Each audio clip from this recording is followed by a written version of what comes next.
الشيطان الرجيم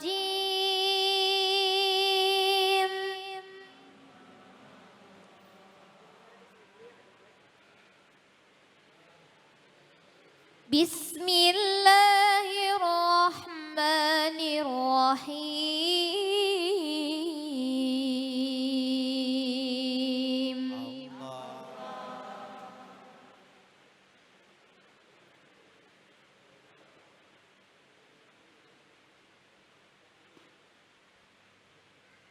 ولأضلنهم ولأمنينهم ولآمرنهم فليبتكن آذان الأنعام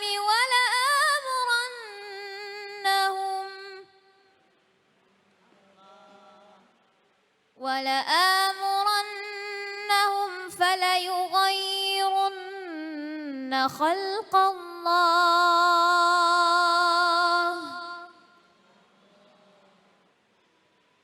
ومن يتخذ الشيطان وليا من دون الله فقد خسر خسرانا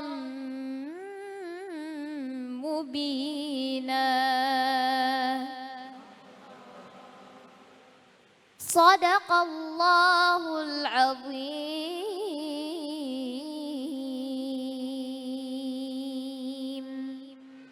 Maha benar Allah dengan segala firman-Nya. Masya Allah. Baik, selanjutnya mari sama-sama kita dengarkan terlebih dahulu pemaparan guru kita yang insya Allah akan membahas tafsir Quran surat An-Nisa ayat 119 kepada guru kita, murabi kita, Kiai Haji Khalil Nafis. Waktu dan tempat kami persilakan. Tafadhol.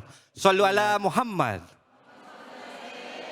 Bismillahirrahmanirrahim. Ibu bapak sekalian, ayat yang dibacakan tadi ada sambungan dari sebelumnya. Ketika Allah berfirman, innallaha la yaghfiru ayyushraka bihi wa yaghfiru ma duna dzalika liman yasha wa may yusyrik billahi faqad dhalla dhalalan ba'ida. Bicara soal orang yang menyekutukan Tuhan dengan yang lain, disebut dengan syirik. Nah, ini biasanya orang yang syirik ini tidak lepas dari godaan syaitan.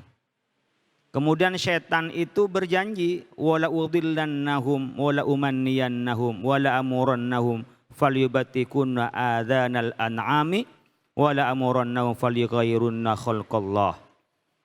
Wala udillannahum, ini ketika anil haqqi, sungguh katanya syaitan, saya akan sesatnya kan mereka dari jalan yang benar. Jadi kita ini sering berdoa, Allahumma arinal haqqo haqqo warzuqna tibaa. Ya Allah, berikan kami mampu melihat yang hak adalah yang hak. Kadang-kadang disesatkan oleh syaitan, yang salah dianggap benar, yang benar dianggap salah. Nah, ini kadang-kadang digoda oleh syaitan, dan syaitannya itu bisa berupa memang syaitan yang ciptaan Allah yang makhluk gak terlihat itu, bisa syaitan itu berupa teman. Ya, akhirnya apa? Diajak teman, minum-minuman, diajak teman, ya, mencuri, dianggap benar. Tapi itu adalah syaitan sebenarnya Bapak Ibu sekalian. Wala umanniyannahum au uzayyina lahum tarkat taubati. Sungguh saya akan hiasi memberi angan-angan kosong. Gak perlu kita taubat, ya. Apa? Ya cukup aja wa amrum bitaswifi wat ta'khir. Nanti aja, masih muda kok. Umur berapa masih? 40 tahun, masih muda, matinya umur 80 tahun. Enggak tahu besoknya udah mati. Jadi kita kadang-kadang masih muda ini enggak apa-apa, muda foya-foya, tua jadi kaya, mati masuk surga. Dari mana itu? Ya. Ini orang namanya angan-angan kosong. Jadi entar-entar aja, itu digodain setan. Sama mungkin sholat, udah masuk waktu sholat, entar aja lah, jam 2 masih lama, jam 3. Pas jam setengah 3 sakit perut udah gak bisa sholat. Akhirnya apa? Ninggalin sholat. Masuk waktu asar, harusnya sholat asar, entar. Pas ada tamu kelupaan gak sholat asar. Itu juga bagian dari setan.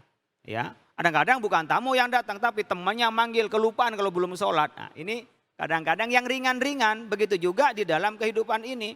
Sering kita ini diberi angan-angan kosong, seakan-akan ini hidup tanpa berubah.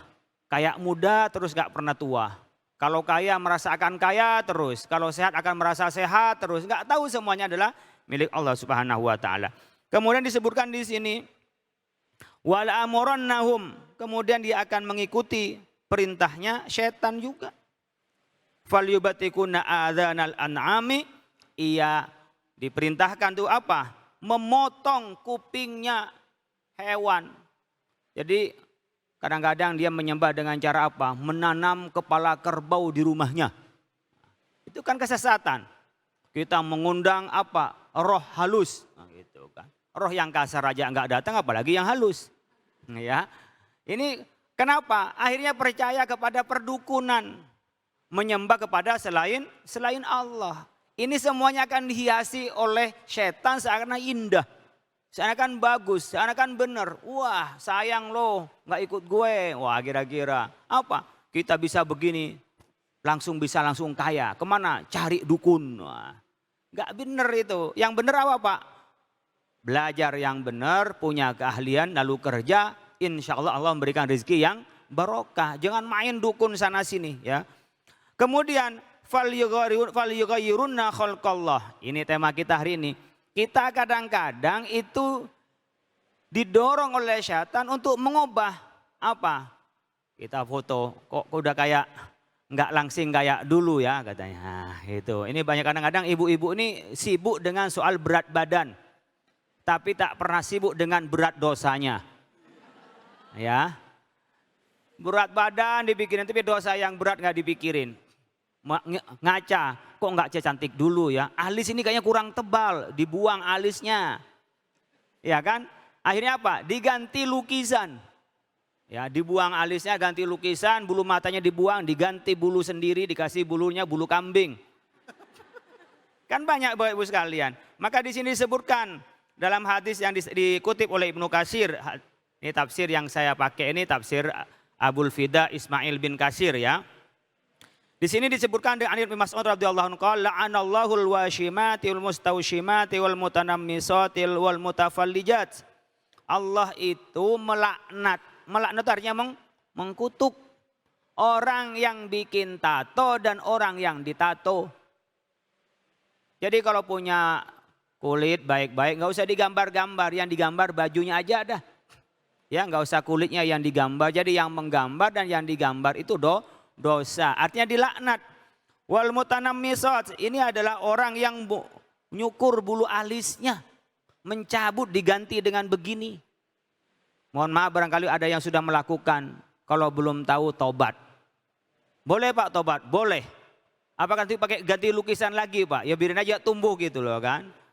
Jadi kalau maunya kayak kita memang dirapin Pak, itu nggak boleh dicukur, dibuang semuanya nggak boleh Bapak Ibu sekalian ya. Tapi umpamanya di sini tumbuh Pak, di sini tumbuh yang ngerapin nggak apa-apa untuk ngerapin. Tadi kan di awal kita udah sampaikan kalau sekadar merapikan boleh, tapi dicukur di sini, diganti tulisan, ya kan.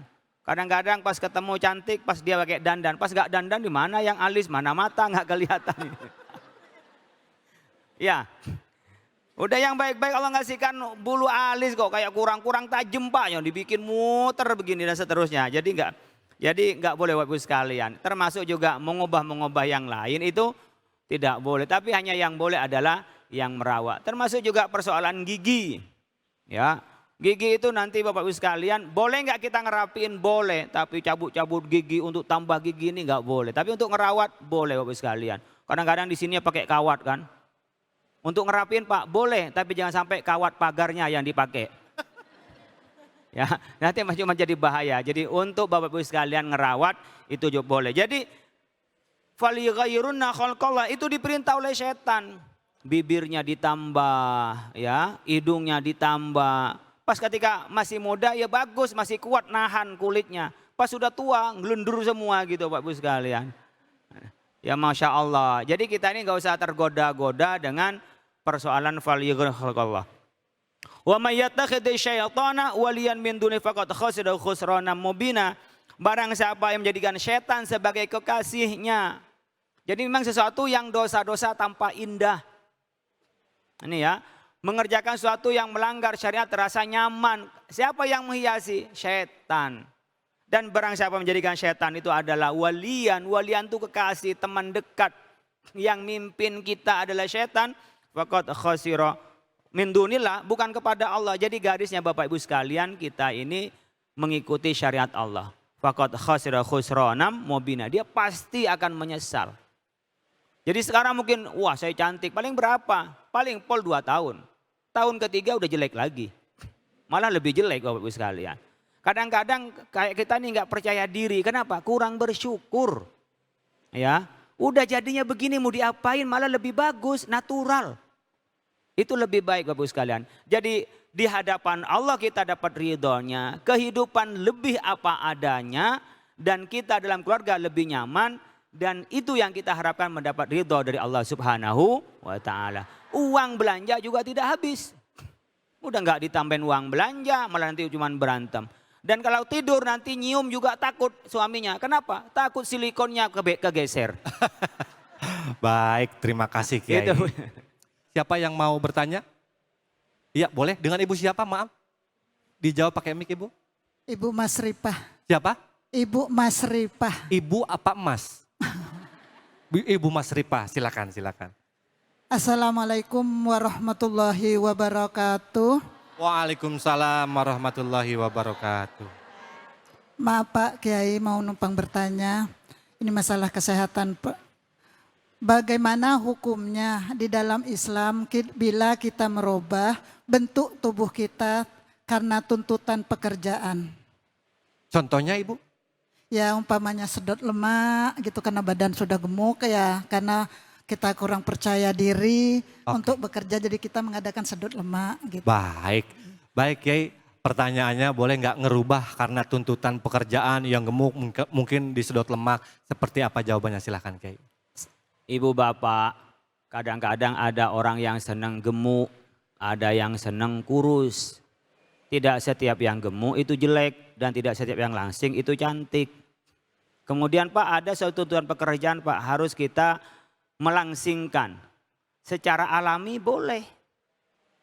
Kan tidak ada yang diubah. Hanya makanan. Saya ini kalau sudah malam hari udah ngurangin makan nasi. Paling buah-buahan. Kenapa? Sudah umur 45 tahun ke atas. Itu mudah keserang penyakit. Tapi Bapak sekalian mamanya, bagaimana Pak dengan nyedot lemak? Nah itu kan nyedot lemak. Kalau itu menurut medis tidak berbahaya boleh. Kan nggak ada yang dirubah. Hanya ini benar lebih sehat. Ada lemaknya disedot. Tidak ada yang sampai dilukai, tidak ada yang sampai diapa. Tapi kalau sampai dilukain, diambil. Nah, ini berarti sudah mengubah dan itu berbahaya. Oleh karena itu Bapak Ibu, kalau untuk menguruskan badan, kebutuhan pekerjaan, kemudian itu dilakukan secara alami tentu sah. Kemudian boleh Pak secara medis. Kalau secara medis tidak ada bentuk yang diubah, tidak ada yang dilukai dalam diri kita. Mungkin ada obat yang itu menurut dokter tidak berbahaya, itu boleh-boleh saja. Tapi kalau prakteknya tanpa pengawasan dokter, tanpa konsultasi dengan dokter, hanya dukun di luar, saya menyarankan jangan dilakukan. Saya nggak tahu pekerjaan apa yang harus kurus. Barangkali kalau dia menjadi Model. ya jadi model. Baik, terima kasih buat guru kita yang sudah menjelaskan pemaparan tafsir Qur'annya juga. Mudah-mudahan guru kita Kiai Holil Nafis Allah berikan kesehatan, panjang umur dan kita bisa ketemu lagi mendapatkan ilmu dari beliau. Nah, buat pemirsa yang ada di rumah, tetap jangan kemana-mana karena setelah ini kita akan mendengarkan guru kita yang akan memberikan tausiah, yaitu pemaparan masalah tafsir Quran surat Al-Ghafir, mohon maaf. Quran surat Al-Ghafir ayat 61, namun setelah jeda yang satu ini. Jangan kemana-mana, tetap di Cahaya Hati. Antal murtad